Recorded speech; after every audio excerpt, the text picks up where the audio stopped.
Most Cold War stories are about missiles, presidents, and secret meetings behind closed doors.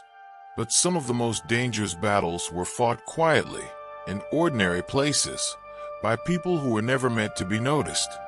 Today's story is about a man who lived for years as a high school teacher, shaping young minds, while hiding a secret that could have destroyed everything around him. Before we begin, make sure to subscribe to the channel, like this video, and tell us in the comments. Do you think someone can pretend for so long that the lie becomes real?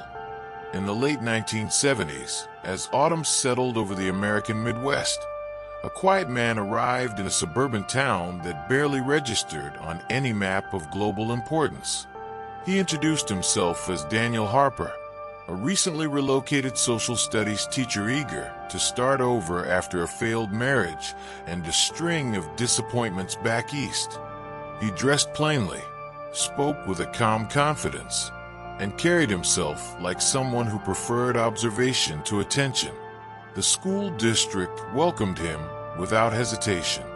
His paperwork was flawless, his credentials verified, his references reassuringly dull. Within days, he was standing in front of a classroom of teenagers, explaining world history to students who saw him as nothing more than another teacher, trying to make the past feel relevant. What no one in that building knew was that Daniel Harper had never existed. The name belonged to a man who had died quietly years earlier, leaving behind a paper trail perfect for reuse, and no one who would ever come asking questions. The person using it had spent nearly 2 years preparing to wear that life like a second skin. He had memorized childhood anecdotes, learned the geography of a town he had never lived in, practiced the rhythms of casual American speech until even trained ears would hear nothing unusual.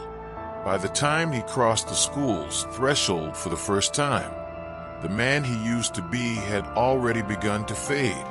His assignment was not dramatic in the way movies portray espionage. There were no briefcases exchanged in dark alleys, no stolen blueprints or midnight chases. His role was slower, quieter, and far more dangerous in the long term.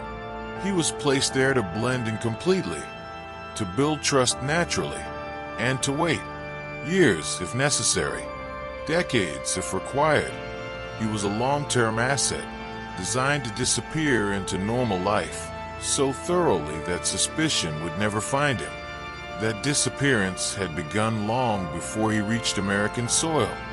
In a secluded training compound far from public view, he had been taught not just a language, but a mindset. He studied cultural habits with the same seriousness others reserved for weapons training. He learned which sports people argued about, which television shows shaped conversation, how opinions were softened in polite company and sharpened in private.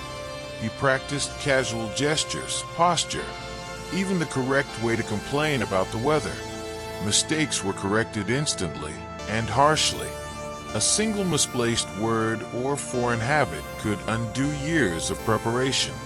But the most difficult lesson was isolation. To succeed, he had to erase himself completely. No nostalgia, no private rituals, no emotional shortcuts back to the person he once was. The smallest lapse could betray him. An accent slipping under stress, a memory from the wrong childhood, a reaction that didn't fit the role. He learned to monitor himself constantly, even in sleep, even when alone. Once embedded in the community, he moved carefully. He rented a modest apartment, bought used furniture, and made a point of engaging in ordinary conversations with neighbors. He attended local meetings, joined workplace committees, complained about taxes and school budgets, and adopted opinions that matched his surroundings. On Sundays, he sat in a church pew, not out of belief, but out of consistency. He joined community activities, volunteered for school events, and slowly became someone people recognized without really seeing. In the classroom, he excelled. Teaching gave him a perfect cover, and something unexpected, a sense of purpose. He didn't lecture from textbooks alone. He told stories, framed historical events through human experiences, and encouraged his students to see the past as something shaped by choices rather than inevitability. They listened. They trusted him. Some even admired him. That trust settled uncomfortably in his chest because it was genuine, and it wasn't supposed to be. There were moments when the role blurred into something more personal. When a student asked why history mattered so much to him, he spoke carefully about complexity, about how people are shaped by forces larger than themselves. Only later did he realize he had been describing his own life, standing there, playing the part of an American educator while knowing exactly how fragile that identity was, filled him with a quiet unease he never learned to silence. Privately, his work progressed at a deliberate pace. He formed relationships the way most people do, through shared grievances and small kindnesses. He listened. He sympathized. He waited. Information came not through demands, but through trust. Casual remarks, minor access, overlooked details. Nothing that felt dangerous on its own, but together they formed patterns. And with each success, he felt less triumph than discomfort at how easy it was. Over time, something shifted. He stopped thinking of his cover as a role and began living it instinctively. He remembered students' birthdays, worried about their futures, celebrated their achievements. He argued passionately in staff meetings, invested emotionally in school decisions, and felt pride when former students returned to visit. The man he had been trained to impersonate was no longer an act. He had become real, at least to everyone around him. That realization frightened him more than any risk of exposure, because it meant the original mission was eroding. His reports became less precise, details blurred. He justified it as caution, as professional discipline. But deep down, he knew he was protecting something else, a life he had not intended to care about. The turning point came quietly, as most real crises do. A student confided in him, revealing harm that demanded action. Reporting it meant attention, scrutiny, and risk. Ignoring it meant betraying everything the teacher identity stood for. He spent a sleepless night weighing duty against safety, training against conscience. By morning, the decision was clear. He intervened, knowing it might unravel everything. From that moment on, he understood that there was no clean separation anymore. The world he had entered was changing as well. Political tensions shifted. Old certainties cracked. The system that had sent him began to dissolve, piece by piece, until one day it simply vanished. Orders stopped coming. Contacts went silent.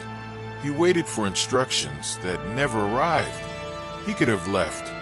He had prepared for that possibility since the beginning. But leave to where? The country he had served no longer existed. The identity he was born into had been erased too thoroughly to reclaim.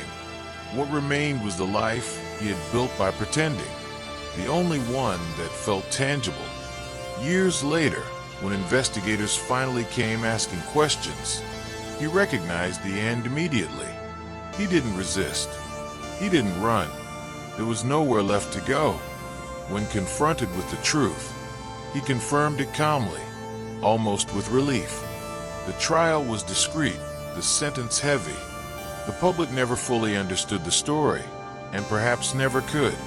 In confinement, he reflected less on espionage than on education, on the students who had trusted him, on the lessons that had been sincere, even if the man teaching them was not who he claimed to be. Letters arrived occasionally, filled with confusion, anger, and gratitude in equal measure. One asked whether the teacher they remembered had ever truly existed. He never answered, because he didn't know. When he died, the record of his life remained contradictory. A spy and a mentor, a deception that produced genuine impact, a false identity that shaped real futures. History would struggle to categorize him, and perhaps that was fitting, because his story was never just about secrets or loyalty, but about identity itself, about how long a person can pretend before the pretense becomes reality, and about how, sometimes, the most meaningful truths emerge from the most carefully constructed lies. The Cold War didn't always end with explosions or public victories. Sometimes it ended in silence, in classrooms, in ordinary lives built on extraordinary secrets. This story reminds us that history isn't just shaped by nations and ideologies, but by individuals, choices, and quiet moments of conscience. If this story made you think, subscribe to the channel, leave a like, and share your thoughts in the comments. Do you believe he was a spy until the end? Or did he truly become the man he pretended to be?